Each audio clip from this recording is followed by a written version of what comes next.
Comment exprimer un objectif pédagogique pour porter au maximum les chances de l'atteindre?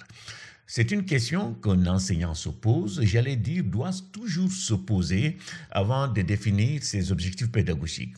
Ce travail qui se fait en amont, avant l'interaction avec les élèves, est d'une importance capitale dans la réussite du cours. En filigrane, cette question invite l'enseignant à s'approprier les normes qui conduisent à la rédaction d'un objectif opérationnel.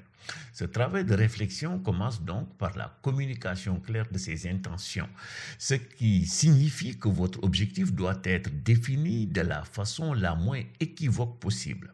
Daniel Hamlin nous apprend qu'un énoncé tend à devenir univoque quand il s'avère impossible de lui substituer un autre équivalent ou s'agit de le rendre plus explicite ou plus précis.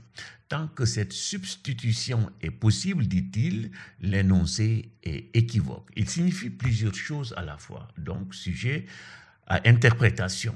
Robert Maguire, sur la même lancée, explique que pour vérifier qu'un objectif est opérationnel, l'enseignant doit répondre par oui à la question suivante.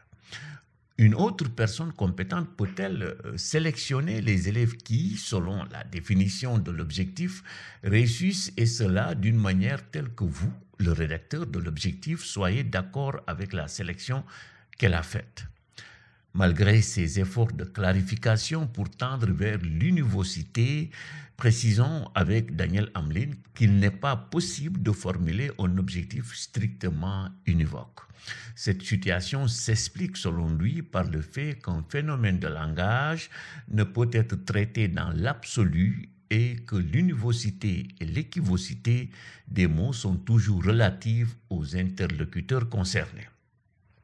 Cela dit, dans la définition d'un objectif pédagogique opérationnel, l'absence de clarté est souvent provoquée par l'emploi de verbes dits mentalistes. Quand l'enseignant écrit par exemple qu'un élève doit être capable de comprendre ou de savoir quelque chose, avouons qu'il aura toutes les difficultés à trouver les indicateurs qui lui permettent de mesurer la performance que l'apprenant accomplit.